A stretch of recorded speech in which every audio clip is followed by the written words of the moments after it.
Barcelona con la tesis sobre los vaciados, ¿cierto? Y la representación artística del mundo mediterráneo. Bien, y actualmente se desempeña como profesor en cátedras de Historia Antigua y también Guerra en Mesoamérica, ¿cierto? En la Universidad de Anáhuac, en México. ¿Bien? Sin más, entonces, los presentamos. Iniciamos tu presentación, Marco. Bueno, pues buenos días a todos. Antes que nada, agradezco a Nicolás y a todo el grupo, ¿verdad?, organizador de este evento, por haberme invitado para efectos, ¿no?, de ir desarrollando pues, todo lo que es este tema del mundo de los conflictos bélicos. Como bien señalaron hace un momento, pues es sobre todo en Europa y en Estados Unidos donde nacieron muchos de los conceptos de las metodologías, la teoría, que pues en realidad los latinoamericanos utilizamos para poder entender las versiones de ese tipo de conflictos que se desarrollaron en nuestros respectivos países. Gracias. Y en ocasiones también tratamos de entender precisamente lo que se dio en otras partes del mundo, porque eso nos permite sin duda tener una visión más amplia. Yo creo que es importante tanto mirar a nuestra propia historia, pero también mirar otras historias para poder tener una visión, repito, un poco más amplia, más compleja, más interesante, y hacer equiparaciones con la respectiva teoría y metodología respectiva, ¿no? Realmente, a ver, ayer comentábamos, ¿no?, en una discusión un poco de café sobre los diferentes conceptos de lo que debe ser o historia militar, ya sea historia de la guerra. También, por ejemplo, hace unos meses en México tuvimos unos colegas argentinos que discutían, por ejemplo, la idea del battlefield archaeology, la arqueología de los campos de batalla, la arqueología del conflicto. También existe, por ejemplo, una colega allá en México que está trabajando temas de bioarqueología de la violencia. Entonces, como pueden ver, son muchas las disciplinas que se están tratando de encargar de cuestiones similares, y en el que todavía a nivel mundial no se acaba de definir del todo, ¿no?, muchos de estos conceptos. Por ejemplo, la idea de la arqueología del conflicto implica más allá de la guerra, incluso más allá de la violencia, ¿no? Entonces son una serie de enmarcaciones teóricas. Por ejemplo, en México, y por la formación que tuve en España, yo manejo más la idea de historia militar, ¿no? Pero bueno, al final, insisto, cada una tiene sus limitaciones y sus discusiones teóricas al respecto. En ese sentido, bueno, lo que voy a presentar a continuación es algo muy técnico. Creo yo que, bueno, es una opinión personal, que aquellos que nos dedicamos a este tipo de temáticas también tenemos que ser, en cierto sentido, conocedores y especialistas de armas, por ejemplo, ¿no?, que muchas veces resulta ser algo, insisto, muy técnico, y que en el caso por lo menos mexicano ha sido difícil de desarrollar precisamente por lo técnico, ¿no?, por lo complicado que esto representa. También hemos tratado en México de desarrollar una, insisto, si se le quiere llamar así, historia militar multidisciplinaria, en la cual el estudio base no solamente en documentos escritos, o en este caso códices, por ejemplo, para el mundo prehispánico, o fuentes literarias del estilo Bernal Díaz del Castillo y demás, sino también utilizar otras disciplinas, como es precisamente la arqueología, las interpretaciones iconográficas derivadas de la historia del arte, los análisis derivados de lo que permite la bioarqueología, que es, como saben, el estudio de restos óseos recuperados en contextos arqueológicos, que nos permite también entender, por ejemplo, análisis de huellas de violencia, entre otra serie de aspectos. Entonces tratamos que para comprender de mejor forma los conflictos bélicos que se suscitaron tanto en este caso en la antigua Mesoamérica, que son los temas que más trabajo, y algunas cuestiones de viejo mundo, del mundo romano, ya les explicaré, tratamos, reitero, de ser multidisciplinarios, englobando todas las fuentes, todas las disciplinas, todos los elementos que permitan entender el conflicto desde diversas perspectivas. La siguiente, por favor. Claro, puede cambiarlo con esta, ¿verdad? Bueno, pues me voy a pasar de este lado para ir explicando.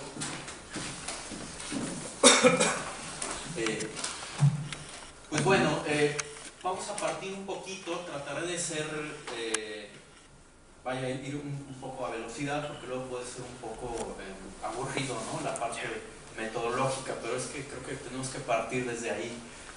¿Cómo se estudia un arma? ¿Qué es un arma y cómo se estudia? Y realmente esta cuestión implica un análisis, por ejemplo, de tipo tecnológico, un análisis incluso de tipo arqueológico, contextual y demás, sobre todo si hablamos de armas antiguas. Por ejemplo, empezamos por el tema de la clasificación, que es más tradicional, entendiendo, además esto aplica casi a cualquier arma de cualquier parte del mundo, digamos, ¿no?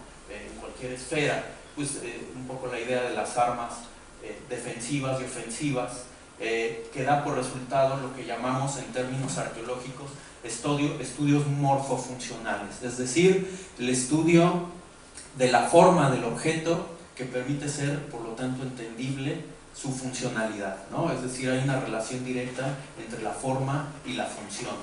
En ese sentido, algunos de los criterios, por ejemplo, para entender el aspecto formal de los artefactos, por ejemplo, ya lo verán más adelante cuando hablemos de casos concretos como el Macuautl y un Gladius que encontramos en Israel, ya lo explicaremos. Por ejemplo, el tema de las medidas, la materia prima que está relacionada, por ejemplo, con temas de producción, los componentes por sí mismos formales. Todo esto nos permite entrar en una primera visión de lo que es lo que llamamos en arqueología las tipologías, ¿no?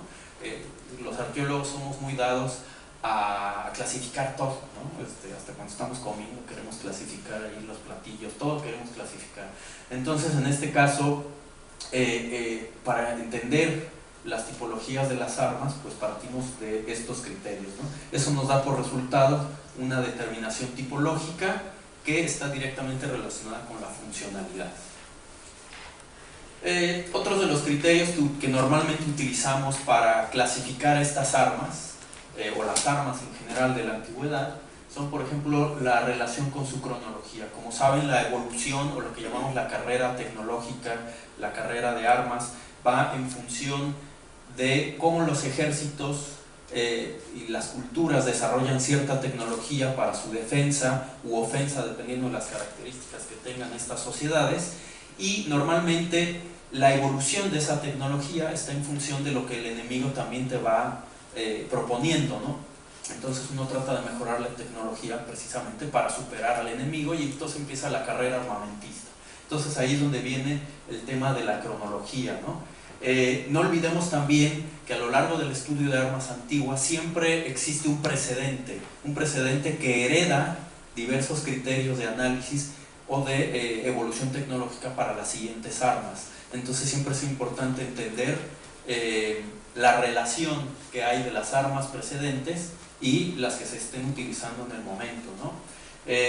Como ya dije, el tema de los componentes materiales, que va relacionado con la tecnología del pueblo que está desarrollando esas armas, y algo sustancial que luego se nos olvida y que no siempre es fácil recuperar, sobre todo cuando son piezas de museo, el contexto arqueológico, es decir, dónde fue recuperado ese artefacto, en qué contexto, y con ello nos permite también tener una idea de su funcionalidad. No es lo mismo tener una espada, por ejemplo, en un contexto ceremonial procedente de alguna tumba, por ejemplo, cuando hablamos de sociedades antiguas, que encontrarla dentro de un campo de batalla, ¿no? Es decir, el contexto cambia. Entonces es sustancial siempre tratar de recuperar el contexto de la pieza que se está utilizando, pero no siempre se tiene. Ese es el gran problema en la arqueología, y sobre todo en los museos. En México nos pasa mucho que tenemos una gran cantidad de armas, de colecciones, pero no se sabe de dónde vienen, si es de algún lugar en particular, ¿no? Como ya dije, los procesos de manufactura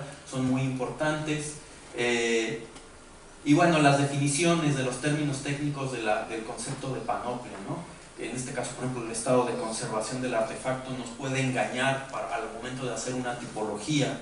Y bueno, el registro que se hace también es sustancial. Si los podemos recuperar de campo, pues el dibujo, la fotografía, las medidas, todo eso, si se hace mal, tienes una tipología o una clasificación que no te va a permitir llegar a entender el artefacto.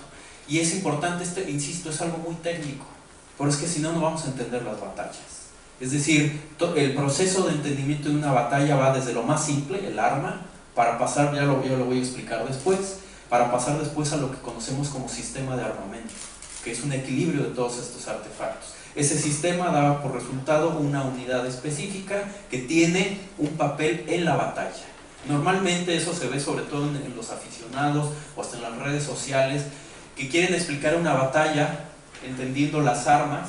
No, es que yo creo que la espada, yo qué sé, el gladius cortaba, no, es que el otro punzaba, es que era mejor el hacha, y quieren explicar una batalla saltándose todos los procesos metodológicos.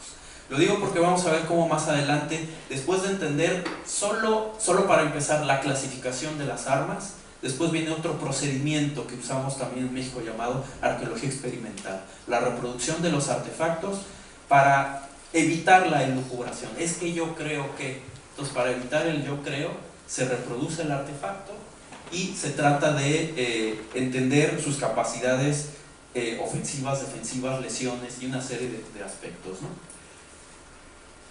Y bueno, como ya dije hace un momento, el estudio del armamento no se basa solamente en el artefacto mismo, que por supuesto es la fuente principal cuando se tiene, sino también recurrimos a otros materiales, a otras fuentes, a otros aspectos. Por ejemplo, el tema cuando se tienen fuentes escritas que describan los artefactos, sus papeles en ciertos campos de batalla, el arte sustancial, por ejemplo la iconografía, su representación, por ejemplo en estelas, vemos el caso de esta lápida romana donde se representa. A ver, el arte siempre puede ser engañoso, ¿no? Por el sistema de representación. Como bien puede representarse un bugio romano por el tamaño, también podría tratarse del gladius, que realmente es de lo que se trata, la espada romana, el scutum, ¿no? Etcétera. Y vemos una versión, en este caso de escultura mexica o azteca, en la que tiene un guerrero sujetando un lanzadardos, ¿no? En fin, entonces la parte de la iconografía es sustancial. En arqueología militar utilizamos mucho el arte también de la representación del guerrero, los atributos y todo lo que también en arqueología se denomina el equipamiento militar. Como sabrán, en el caso del mundo romano, en gran parte de Europa se han recuperado pequeños fragmentos de ese equipamiento con el que iban los romanos y no me refiero solo a armas, porque luego la gente piensa que equipamiento se resume al arma, se refiere también a los uniformes, se refiere, por ejemplo, incluso se han recuperado cucharas que se utilizaban para cuestiones médicas, porque los legionarios romanos también iban con médicos y esos médicos llevaban equipamiento y eso forma parte del equipamiento militar. Entonces, cuando encuentras algo así en campo, ¿qué es esto? ¿No? ¿De qué es esto? Todo esto hay que saber identificarlo y no siempre es fácil. Y bueno, esto fue la parte metodológica que realmente me fui un poco rápido. Ahora vamos a tratar de aplicarlo a contextos muy particulares. Hace ya algunos años, pues bueno, se intentó tratar de reproducir una de las armas más emblemáticas del México prehispánico, que es precisamente esta, el macuahuitl. Se trataba de un bastón de madera de 80 centímetros, poco más de largo, al cual se le insertaban navajas de obsidiana. Es decir, es un artefacto utilizado exclusivamente para la guerra, es decir, desde ahí empieza la clasificación, porque por ejemplo en el caso mesoamericano, muchas de las armas que van a utilizar los indígenas, incluso durante la conquista, pues eran realmente objetos que tenían un origen para la cacería, para la pesca y después fueron adaptándose. Pero por ejemplo este artefacto, su función original, su diseño fue solo y exclusivamente para el conflicto. Hablamos de un arma del posclásico tardío, sobre todo temprano y tardío, de tiempos toltecas y mexicas. Y bueno, de esta arma se sabía, sobre todo, como ya dije, por fuentes escritas, la mencionan mucho los españoles, ¿no? Los castellanos, como se quiera decir. Igualmente, como vemos en este caso en el documento Durán, en el que se aprecia su representación en las batallas, pero existía mucha elucubración sobre su funcionalidad. Había, por ejemplo, una fuente, Joseph de Acosta, que decía, ¿no? La fuente, ya ven que las fuentes son engañosas, exageradas, que cortaba cabezas de caballo, ¿no? Entonces, sabiendo que en Europa, nuevamente recurriendo al viejo mundo, pues ya habían hecho experimentación de armas respectivas, ¿no? Medievales, romanas, etcétera, pues nos preguntamos, ¿y por qué no podemos hacer lo propio en México para reproducir un macuahuitl? Pero entonces viene el problema metodológico explicado previamente. Lo ideal para reproducir, hacer una reproducción y una versión experimental es tener un original, porque ahí ya tienes todos los elementos. El problema es que cuando hice la experimentación, no, ahora ya salió, pero como decimos en México, ¿ya para qué? Ya se hizo la experimentación, ya se hizo la reproducción, ahora ya salió un original, pero en ese momento no existía. Entonces, piensa en todos los criterios comentados hace un momento, en el cual tú tratas de reproducir lo más cercano al objeto, porque el objetivo final es probarlo y dejar la elucubración de las fuentes. Entonces nos preguntamos, la lista de problemas era de qué tamaño era este artefacto, qué tipo de madera, cómo se colocaban las navajas, porque aquí estos documentos no me dicen. Entonces había que investigar todos los elementos. Habría colegas que decían, no, es que se ponían solamente bajo presión, otros pensaban que era amarrado, entonces la elucubración era infinita. Entonces lo ideal era ir avanzando en ello. Entonces parte del proyecto inició investigando todo lo que hubiera del macuahuitl. Como saben, como por cualquier otra investigación histórica, pues se parte de qué se ha publicado, ¿no? Bueno, ok, la cuestión historiográfica, pero eso es solo el principio. Después había que ubicar todas sus representaciones en las diversas manifestaciones, como ya les dije, multidisciplinarias, en la escultura, en los códices, en donde fuera que estuviera representado se tenía que retomar, porque era, al no tener un original, era la fuente más cercana. Pero cada una de estas fuentes, como pueden ver, tiene su problemática. Una vez más, aquí en este documento se ve que, por ejemplo, el número de navajas, ¿cuántas se van a poner, no? En este caso 3, aquí aparece más o menos también con 3, pero en la manifestación escultórica, que es engañosa, parece que esto parece una paleta más bien, ¿no? O algo así como un dulce, ¿no? Porque en realidad no quedaba claro. Estas bolitas, bajo el sistema de representación de tipo tolteca, están representando las navajas, ¿sí? Entonces teníamos todas estas problemáticas. ¿De qué tamaño era realmente el objeto? La materia prima, por ejemplo, la madera. ¿Qué tipo de madera? ¿Encino? ¿Pino? Y además, ¿cómo vas a sustentar esto, no? Cómo se insertaban las navajas, como les digo, no sabíamos. Al tiempo, en una fuente de Hernández de Córdoba se menciona que los indígenas utilizaban bueno, no sabíamos claramente que era resina, pero lo llamaban sinacancuicatl, que es en términos nahuas una resina que después tuve que confirmar con una paleobotánica que se trataba de huizache o mezquite. Es un tipo de resina propio de allá de México. Y lo había que probar si esa resina pegaba. En fin, por eso se llama experimentación, porque cada dato que vas encontrando lo vas a empezar a manipular para, repito, llegar a entender el artefacto. Y bueno, finalmente hicimos la reproducción a lo que teníamos. Logramos, a partir también con colegas expertos en obsidiana y en lítica, generar las navajillas. Hicimos la prueba, verán que, bueno, no sé si aquí hay Gerbers, ¿no? Sí, sí, para los bebés, ¿no? Pues así te los dan en los mercados. Hubo que ir al mercado a conseguir las resinas que fueran exactamente huizache o mezquite, no podía hacer otra cosa porque la fuente así lo decía. Y empezamos a probar con fuego para ver si había posibilidades de que el objeto, o más bien las navajas, pudieran ser colocadas. Al principio como que no pegaban. En fin, llegamos a la conclusión de que era necesario que la resina estuviera prácticamente incendiada, para que, así como cuando tenemos una vela, ¿saben? Que va cayendo así la cera, igual vas llenando de resina toda la zona donde está la navajilla e inmediatamente se cristaliza y queda perfectamente fija. Este es el arma con la que los mesoamericanos, por ejemplo el Imperio Mexica conquistó toda Mesoamérica, ¿no? Es el arma con la que se defendieron de los españoles, ¿no?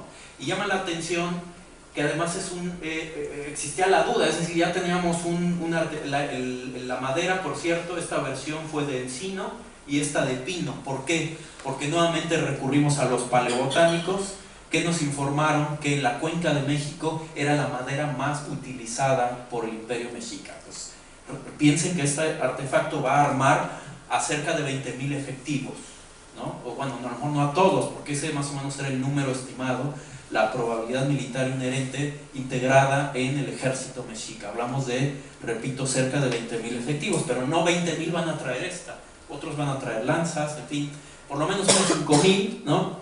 Entonces, producir 5,000 de estos, multipliquen, si tenemos cerca de 10 navajas por lado, y luego 5,000, te habla de una producción masiva de navajas, que había ahora que probar la capacidad de lesión del artefacto.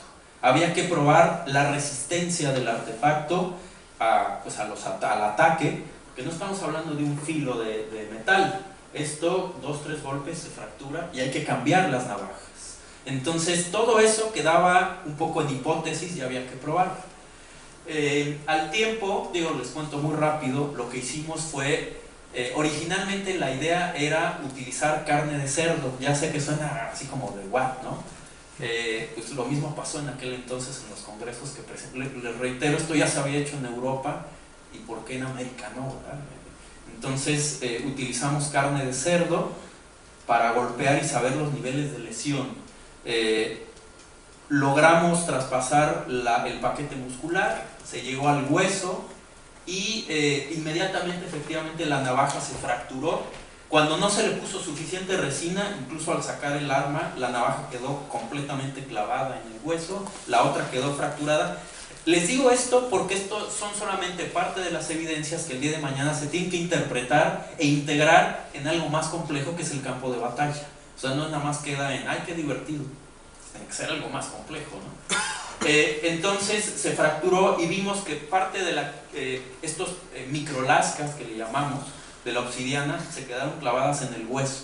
Si eso se cierra, es decir, si la herida la cierra sin haber quitado esto, ahora entendemos por qué en viva arqueología, en algunos entierros, se empiezan a recuperar restos con fragmentos de obsidiana clavados en el hueso. O sea, es parte de la evidencia de lesión. Entonces hay una relación entre la experimentación y la evidencia arqueológica real. Otras pruebas que hicimos, por ejemplo, aquí verán un corte, ya que chocamos el artefacto contra una espada, bueno, otra reproducción de espada española, para ver la capacidad del mismo, ¿no? Y en fin, sacamos muchas conclusiones, como pueden ver. El encino es más pesado que el pino, lo que implica mayor resistencia, pero implica, menos maniobrabilidad, y más si estás en campo de batalla, que después de cierto tiempo hasta te agota. Mientras que el pino es menos resistente. Con las pruebas vimos que, por ejemplo, la navaja se hundía, o sea, con un golpe fuerte se hundía y abría el arma, entonces había que cambiarla. Entonces también otra de las conclusiones es que era un arma desechable. Si bien los guerreros podían regresar a los campamentos, sacar las navajas inutilizadas, era tan fácil como meterle otra vez fuego, se derrite la resina, quitas y vuelves a poner otras y ya tienes un arma nueva, si no se fracturó completamente el artefacto, ¿no? Además hay otra prueba arqueológica interesante. Según las fuentes, una vez más jugamos con toda la multidisciplina. Las fuentes decían que en ocasiones los indígenas, las navajas ya fastidiadas, las tallaban y hacían puntas de proyectil. Es lo que dicen las fuentes, y arqueológicamente se han recuperado efectivamente puntas de proyectil reutilizadas de navajas de obsidiana. Entonces estos señores pues todo lo aprovechaban, ¿no? Debemos aprender de ellos, ¿verdad? Que ahora ya es al revés, todo se tira. Estos señores todo aprovechaban. Entonces imaginen un campamento mexica en el que los guerreros están intercambiando las navajas, otros están retallando la punta la obsidiana para generar después puntas de proyectil, y eso aparecerá el día de mañana en campos de batalla, ¿no?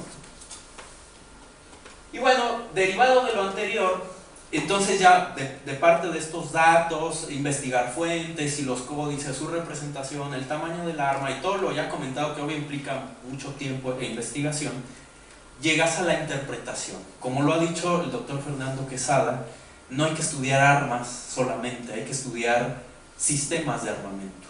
El sistema de armamento representa o significa cuando tienes un equilibrio entre las armas ofensivas y defensivas. Es decir, los guerreros no solamente les van a dar armas así como se les ocurre, sino en realidad van a generar sistemas. Por ejemplo, en este caso, el guerrero que lleva un macuahuitl y el otro está siendo defendido por un escudo, siempre el equilibrio de armas ofensivas va a estar relacionado, ¿no? Por ejemplo, aquí el sistema es de un arma ofensiva y le permite defenderse con un escudo, ¿no?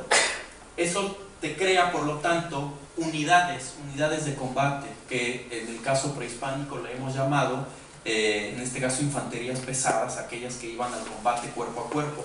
La infantería ligera, sobre todo, estaba representada por armas de largo alcance, arquerías, hondas, etc. Entonces, la interpretación a la que llegamos, derivada del estudio experimental, es que efectivamente observen cómo después de un golpe podía seguramente estallar la obsidiana, entonces tenían que atacar de una forma muy concreta, ya que si no se quedaban pues prácticamente desarmados, ¿no? Efectivamente, ¿no? Entonces nos lleva a entender un poco más estas posibilidades. También entendimos que las armas prehispánicas tenían capacidades lesivas, pero a nivel letal, porque recuerden que en el México prehispánico uno de los grandes mitos, los países tienen sus mitos, ¿verdad?, alrededor de la historia, y uno de ellos es la cuestión muy religiosa. En Mesoamérica a la fecha sigue pegando mucho este tema de la cuestión simbólica de la guerra y que los mexicas conquistaron a los demás pueblos para alimentar al sol. Eso la verdad se oye bonito y romántico. En la realidad estos señores iban a conquistar a saco para someter a las poblaciones, el tributo, para lo que normalmente vemos que son los conflictos, la cuestión económica, en fin. El punto está en que, derivado de esa posición, se pensaba que las armas prehispánicas no herían, porque como la idea era solo capturar prisioneros, ¿no?, ya saben, típico para llevar al sacrificio y alimentar el sol, pues entonces ¿para qué quieres armas letales si esto no es funcional? Pero hoy en día sabemos que eran armas realmente letales y que los ejércitos mexicas no iban solo a capturar prisioneros. Se hicieron realmente masacres, por ejemplo la batalla de Azcapotzalco, en la que prácticamente después de derrotar al imperio tepaneca, entran a la ciudad de Azcapotzalco y Tlacaelel, ahí sí a través de las fuentes, dice que no quiere mujeres, niños, ni ancianos, ni a nadie con vida, o sea, nada de que vamos a alimentar al sol mangos, ¿no? Y de igual forma, la idea del botín que platicábamos ayer, ¿no? Una de las formas de pagarle al ejército mexica era a través del botín. No existía un ejército profesional en Mesoamérica, entendido no como que seas un buen guerrero, sino como alguien que vive de eso, tiene un pago, un sueldo, ¿no?, como sucederá después en el ejército romano. El haber dicho esto en México así, pero ¿cómo? Si los mexicas eran extraordinarios guerreros, sí, por eso no te da la profesionalidad, ¿no? En fin, todos ven cómo el análisis de esta arma tan emblemática nos permite trasladar de algo tan técnico y etéreo, irlo avanzando, y ya llegas a la interpretación y dejas ya la elucubración del yo creo, partes de cosas ya mucho más científicas, porque cada elemento que analizaste tiene un sustento en la fuente, en el estudio paleobotánico, en estudios estadísticos y una serie de cosas que te permiten llegar a interpretaciones mucho más serias, digamos, ¿no? Bueno, esa fue un poco la experiencia para el caso del macuahuitl. Ya hemos hecho otros experimentos de las demás armas y falta por hacer, porque de muchas de ellas no tenemos la información suficiente. Recuerden que en el caso mesoamericano no trabajamos con una arqueología de metales, ¿no?, como ahora vamos a poner el ejemplo en Magdala, de la espada romana, sino objetos perecederos, lo que queda es la obsidiana.